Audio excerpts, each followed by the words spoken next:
बक्सर जिले के अभी हमारे साथ चर्चित चेहरा है जो कि परिचय का मोहताज नहीं है।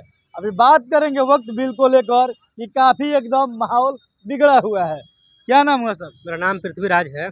अच्छा, इस बिंदु पर क्या कहिएगा? देखिए, जो आपको पता होगा कि कल रात को 2 बजे तक सदन चला है और ऐसा लग रहा है कि कोई आतंकवादी हमला हो गया है देश पर कि रात को 2 बजे तक सदन चलाना पड़ रहा है। ये बहुत ही शर्म की बात है कि जो मुस्लिम समाज है, मुस्लिम समाज को हाशिए पर रख कर ये फैसला दिया गया है। मतलब आपको समझना चाहिए, देश को समझना चाहिए कि कोई संगठन किसी समाज के हित के लिए अगर बनाया गया है, मुस्लिम समाज के हित के लिए कोई संगठन बनाया गया है तो मुस्लिम के हित में काम करेगा। लेकिन अब ज़बरदस्ती सरकार कह रही है कि नहीं, उसमें मुस्लिम ही क्यों रहेगा, हिंदू भी रहेगा। अरे भाई, मुस्लिम संगठन है, मुस्लिम लोग नहीं रहेंगे तो वहाँ पर आप क्या करिएगा? तो फिर तो वो भी मांग करेगा कि हम आपके संगठन में रहेंगे, आप रहने देंगे? नहीं रहने देंगे।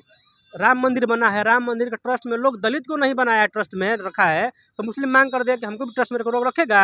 ये लोग के अंदर अपना पहले ही से नफरत भरा पड़ा है। तो ये लोग कह रहा है वक्फ बिल में कि जो वक्फ बोर्ड है उसमें हमको भी रहना है, हमको भी सरकार के आदमी को भी वहाँ पर रखिए।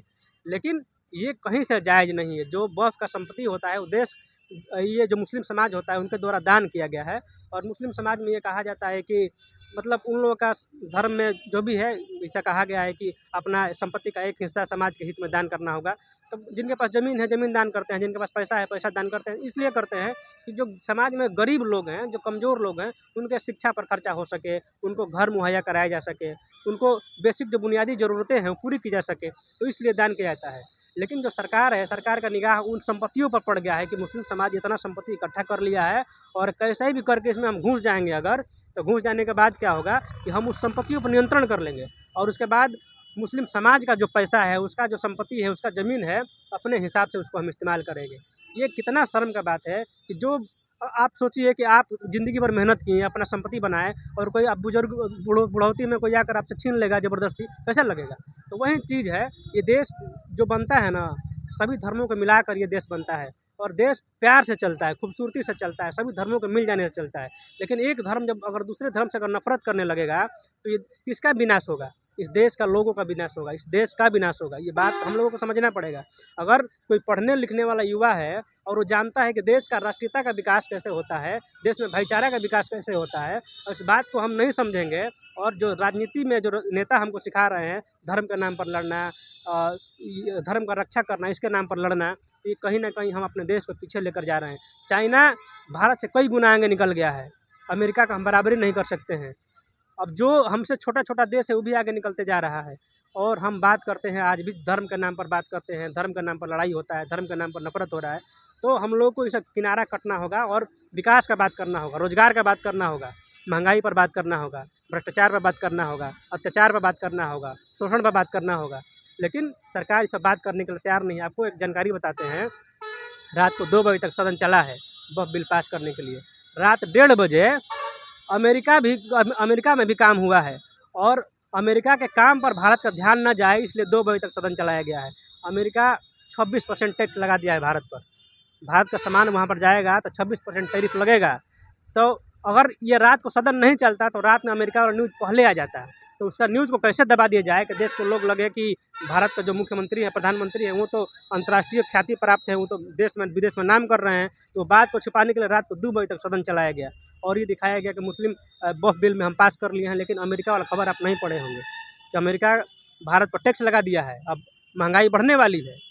ये बात को हमको समझना पड़ेगा, कैसे सरकार ध्यान भटका कर और अपना काम निकाल लेती है, नफरत फैलाती है। अगर हम नहीं समझेंगे देश में नफरत बढ़ेगा। जो वक्फ बिल है हम कहते हैं किसी भी तरह से सही नहीं है और सही नहीं, बिल्कुल सही नहीं। अच्छा, ये सरकार के इससे क्या फायदा होगा? सरकार का फायदा होगा जो उनके चमचे हैं, दल्ले हैं, जो अडानी अंबानी हैं, उनको अभी मुद्रा पोर्ट के बारे में नाम सुना होगा। मुद्रा पोर्ट जानते हैं कैसे अडानी को मिला है? 1 रुपया स्क्वायर फीट पर मिला है। 1 रुपया स्क्वायर फीट, समझ रहे हैं? 1 रुपया स्क्वायर फीट, 1 रुपया स्क्वायर फीट मिलेगा तो पूरा बक्सर को आप खरीद लीजिएगा, पूरा जिलेबे का आप खरीद लीजिएगा। तो उतना कम पैसा पर अडानी को मुद्रा पोर्ट में, तो यही मुस्लिम समाज को ज़मीन है उस पर हड़प कर अपने चमचा बेलचा को लोग ही देगा कि, और ये लोग क्या करेगा, उसको चुनाव पर खर्चा करेगा। इतना पैसा कम, 1 रुपया स्क्वायर फीट, 1 रुपया स्क्वायर फीट, तो पूरा देश से लोग पैसा रहेगा। तो वही चीज़ है कि बताइए कि 1 रुपया स्क्वायर फीट जब देश में ज़मीन बिकने लगेगा, गरीब जाएगा उसको नहीं मिलेगा। जिसके पास अरबों खरबों रुपया है उसको 1 रुपया मिल रहा है, और जिसके पास 1 भी रुपया नहीं है, जिसको जो गरीब है उसके लिए 10 लाख 50 लाख रुपया कट्ठा ज़मीन चल रहा है। तो सोचिए देश कहाँ जा रहा है। ये जो संपत्ति है देश का पूंजीपतियों के हाथ में सौंपने की तैयारी हो रही है। और इस बात को देश का युवा नहीं समझेंगे ना तो महंगाई बढ़ रही है, बेरोजगारी बढ़ेगी और लोग दर दर के ठोकरें खाएंगे। कैसे अमेरिका से पैर में जंजीर लगाकर भेज दिया गया है कि जाओ तुमको यहाँ पर रहने का अधिकार नहीं है। शर्म आया होगा, शर्म आना चाहिए भारत के लोगों को। जाते हैं विदेश नौकरी करने के लिए और डंका ही बज रहा है आपका पूरा देश में। मोदी जी डंका बजा रहे थे तो पैर में जंजीर लगाकर भेजा गया। नेपाल का लोग जानते हैं कैसे आया है, इज्जत से आज के साथ आया है, हवाई प्लेन में लेकर आया है। जो अमेरिका का वायुसेना होता है वो अपने प्लेन में लेकर आया है, लेकिन इन लोगों को जो शिपयार्ड होता है ना उससे लोग लेकर आया है भारत के लोगों को पैर में जंजीर लगाकर। और मोदी जी का डंका बज रहा है। क्या इज्जत है कि भारत के लोगों को पैर में जंजीर और हाथ में हथकड़ी लगाकर भेजा कि जाओ तुम लोग वापस, और यहाँ पर कह रहे हैं कि मोदी जी का डंका बज रहा है। तो न तो विदेश में नौकरी मिलेगा और न तो देश में नौकरी मिलेगा। कहीं का आप नहीं रह पाएंगे अगर धर्म के नाम पर ऐसे ही लड़ते रह जाएंगे। तो समझना होगा, देश का विकास करना है तो धर्म सब लोग मानता है। पहले के भी दो लोग धार्मिक थे ना, पहले के लोग भी धार्मिक थे, लेकिन इतना कट्टरता नहीं था। आज लोग जय श्री राम बोल किसी को छुरा घोंपने के लिए तैयार है। कह देंगे जय श्री राम और छुरा मार देंगे, जय श्री राम का सब माफ़ हो गया, क्योंकि जय श्री राम का नारा लगा दिए हैं लोग।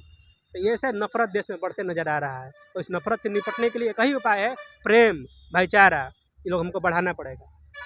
चलिए, बाकी आप लोग इस वीडियो को देखकर एक बार कमेंट करके अपना राय दीजिएगा। भैया अपना जो कि वक्फ बिल को लेकर काफ़ी एकदम अपना चर्चा किए। जय हिंद, जय भारत, जय संविधान।